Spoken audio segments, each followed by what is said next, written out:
Herzlich willkommen zu PeerSchool. Zunächst besucht der Klassenlehrer die Webseite des Projektes und öffnet ein neues Klassenzimmer.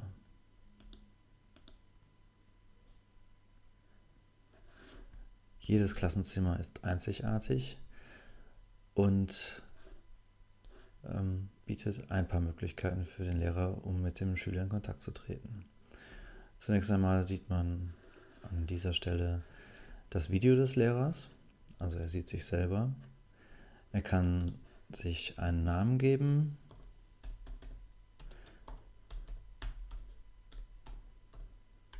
der dann auch bei allen Schülern angezeigt wird. Es gibt hier die Möglichkeit, ein Whiteboard zu benutzen.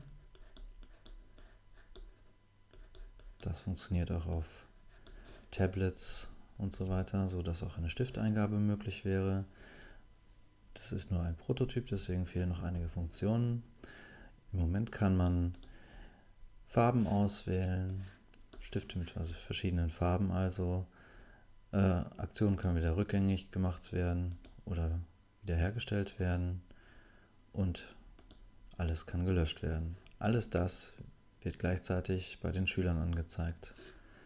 Außerdem gibt es im Moment noch die Möglichkeit, für alle hier eine Nachricht zu schreiben, die dann ebenfalls bei allen Teilnehmern erscheint. Um die Schüler einzuladen, geht der Lehrer nun auf den Knopf mit der Bezeichnung Schülerlink. Es öffnet sich ein Fenster, in dem der Link angezeigt wird, der nun den einzelnen Schülern zum Beispiel per E-Mail übergeben werden muss. Man könnte aber auch diesen QR-Code ausdrucken, sodass Schüler mit einem Gerät mit Kamera, wie zum Beispiel einem Tablet, die URL direkt einscannen und direkt dorthin geleitet werden. Die Schüler brauchen nur einen modernen Browser und eine Webkamera und ein Mikrofon und sollten dann in der Lage sein, teilnehmen zu können. Keinerlei Anmeldung ist notwendig und die Privatsphäre wird weitestgehend geschützt. Dazu noch mehr in der Dokumentation.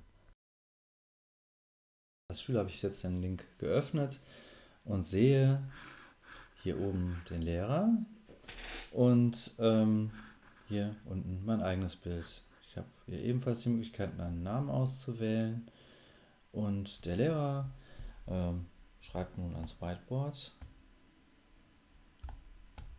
und gleichzeitig erscheint das Geschriebene beim Schüler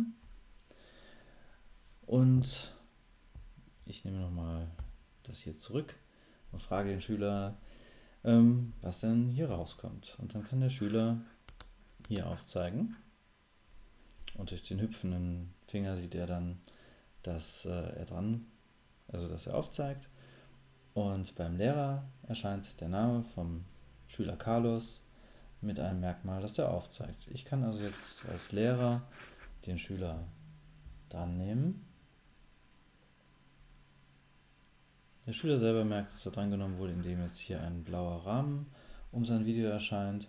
Und alle anderen Schüler und der Lehrer können jetzt den Schüler hören und sehen.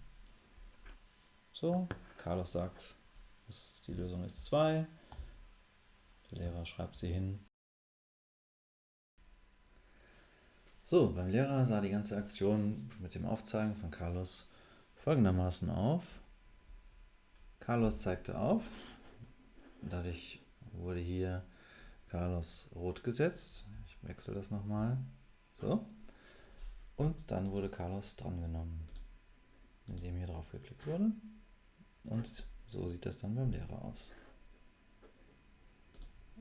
So, hiermit beende ich den Aufruf wieder.